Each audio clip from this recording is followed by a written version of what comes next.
Hi, so we're on the Georgian wine stand here at the London Wine Fair, and I'm delighted to be with Sarah Abbott, who's a master of wine. Hi Sarah, how are you? I'm very well, thank you. And I hope you are too. I am indeed, thank you. Just to tell our viewers a little bit about Georgian wine. I imagine it's been there for like centuries. We've just not tasted it much in the UK. If you could just give a bit of background and the sort of grapes that are available and the tastes. Okay. So Georgia has been making wine for 8,000 years. It's the country with the oldest found archaeological evidence of deliberate winemaking. The Iron Curtain came down in the 1950s, and Georgia, which used to have very close connections with the UK, then became cut off from us. So Georgia is next to Russia, Turkey and Armenia. It's a mountainous country in the heart of the Caucasus, and it's like the kind of the Italian Med for Russians.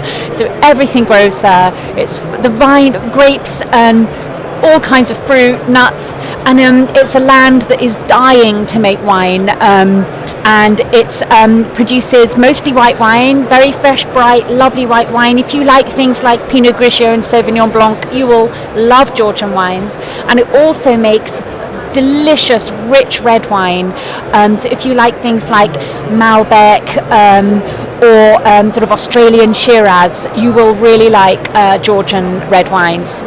Fantastic. So in terms for the beginner, what sort of wines, are there any particular grape varieties that they should look for from Georgia? Sure. So with reds, there's a wonderful red grape. I think it's the greatest red grape most people have never heard of, and it's called Saperavi. So it's easy to say, Saperavi, Saperavi, and it's a deep, rich red wine that you can either get in a very fruity style or an aged, toasty oak style. And you can find that increasingly in the UK. So Waitrose, Stocker, Saperavi, Marks and Spencer, the Wine Society, the Carlsberg chain of pubs have recently listed a Saperavi. So it's a grape that's kind of the next big thing, and it's just starting to become available. With the white wines, the grape that I really love is a grape called Kisi, so like Kisi, and that's really fresh, delicate and lively. It's a bit hard to get hold of, but the other grape that you do see from Georgia is called Rakatsiteli. So think of a cat sitting on a telly. Okay. And Georgia has a very unique wine style called orange wine. Okay. And this is not white, not red, it's not rosé. It's a wine made from white grapes that have been fermented on the skins. So it's a white grape that thinks it's a red wine. And these are increasingly available in the UK. They tend to be available from specialists, but if you look for something called Amber Rakatsiteli, Marks and Spencer do have one online. Okay. And also you find it online from specialist Georgian wine importers. So Georgia is still kind of under the radar. It's really your next wine discovery. Okay, and are there more than sort of one area? Because obviously, for example, you get oil. In lots of countries, you get lots of different regions. Is there just one particular region, or are there lots of regions in Georgia? There are many different regions, but the region that you will see most of in the UK is a region called Kakheti, and it's a bit like the Bordeaux or the Rioja of Georgia. It's where about 65 to 70% of all the wine in Georgia currently is made, and it's a beautiful sort of sweeping series of valleys in the east of the country, mountainous but sheltered, and Kakheti is the main region. And then you have further to the west a region called Imereti, which is high, green and hilly, and it's incredibly mountainous. And in fact, Georgia is the location of allegedly the world's most dangerous road. The Top Gear program where they did that incredibly terrifying journey over the pass. That's in Georgia. So Georgia's really this mountainous land of adventure, mountains, plentiful nature, and gorgeous beaches. It really is a little paradise. It's a great place to visit, and wonderful wine and amazing food as well.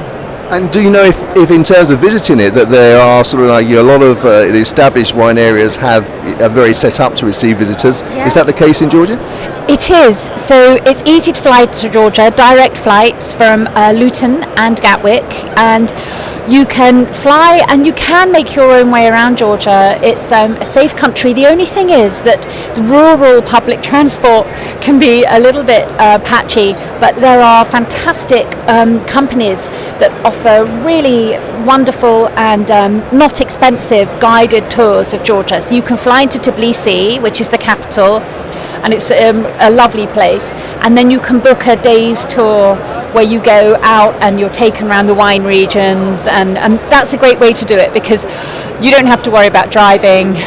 You can sample the wine to your heart's content. Lots of the wineries have beautiful little hotels attached to them, and actually it's Lonely Planet have picked out Georgia as one of its hottest new destinations, and wine tourism is a big thing for Georgia, and Georgians are really hospitable.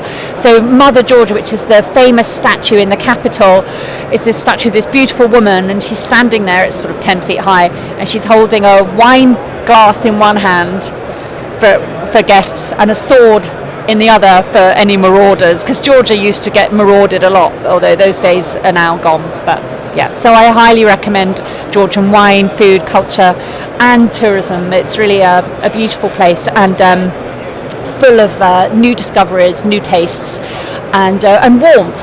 Yeah. And the food is good as well? Fantastic food, yeah. It's it's one of the richest culinary sort of discoveries of my adult life. So amazing produce in Georgia because it's still a very rural country, so full of fantastic herbs, vegetables. So we've got some food here at the wine fair today. So they have Georgian khachapuri, which is, they call it Georgian pizza, and it's sort of a stuffed cheese bread.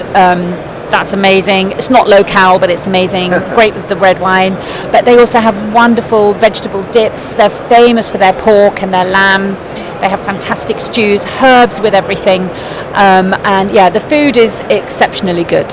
Fantastic. Well, I know you've got another appointment, so I won't keep you. So thank you very much for spending this time pleasure. with myself and the viewers. Thank you. Thank you very much. Cheers. Bye. Thank you. Garbajoz.